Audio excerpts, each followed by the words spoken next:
வறட்சியால் பாதிக்கப்பட்டுள்ள விவசாயிகளுக்கு வரமாக வாய்த்துள்ளது நீரா பானம் தயாரிப்பு தொழில்.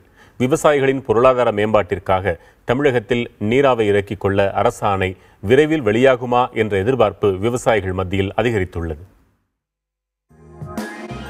புதிதாக உருவாகும் தென்னம்பாளையில் ஐஸ் பாக்ஸ் கட்டி 6 டிகிரி செல்சியஸ் அளவுக்கு குளிர்நிலையில் சொட்டு சொட்டாக இறக்கப்படும் தென்னம்பால் தான் நீரா என்று அழைக்கப்படுகிறது.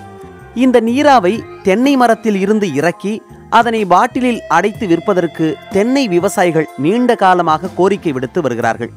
தற்போது தென்னை மரத்திலிருந்து நீரா இறக்குவதற்கு தமிழக அரசிடமிருந்து அனுமதி கிடைத்திருக்கிறது. இதனால் வறட்சியில் வாடும் விவசாயிகள் ஒரு தென்னை மரத்திலிருந்து 18,000 ரூபாய் வரை லாபம் ஈட்ட முடியும் என்கிறார்கள்.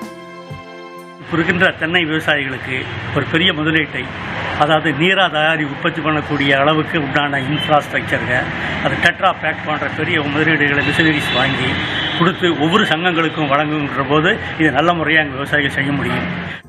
இயற்கையாக கிடைக்கும் நீராபானத்தால் எந்த தீங்கும் இல்லை என்றும் மற்ற குளிர்பானங்களை விட விலை குறைவு என்பதால் வெளிநாடுகளுக்கு ஏற்றுமதி செய்வதன் மூலம் அரசுக்கு கூடுதல் அந்நிய செலாவணி ஈட்ட முடியும் என்றும் கூறுகிறார்கள் விவசாயிகள். டெட்ரா பேக் மூலிமா மார்க்கெட்டிங்கில் ஐஸ் பாக்ஸ் அந்த ஃப்ரீசர் கண்டெய்னர்லேயே கொண்டு வந்து அப்படியே விவசாயிகள் கொடுக்கும்போது, பொதுமக்களுக்கு விற்பனை கொடுக்கும்போது அதில் வந்து நியூட்ரியன் கண்டென்ட் அவ்வளவு இருக்குது. வைட்டமின் ஏ, பி, சி எண்ணற்ற அளவு இருக்குது. மைக்ரோ நியூட்ரியன்ஸ் வந்து அதில் எக்கச்சக்கமாக இருக்குது. தென்னை விவசாயிகள் தற்கொலை 100க்கு 100 தவிர்க்க முடியும். ஏன்னா தென்னை விவசாயிகள் ஒரு நல்ல வருமானம் கிடைக்கக்கூடியது.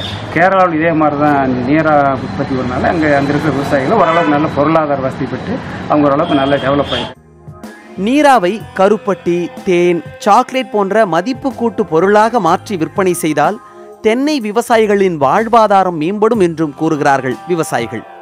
வெளிநாடுகளில் உள்ளது போல் நவீன பயிற்சி அளிப்பதுடன் நீரா இறக்க விரைவில் தமிழக அரசு அரசாணை வெளியிட வேண்டும் என்பதே தென்னை விவசாயிகளின் எதிர்பார்ப்பாக உள்ளது.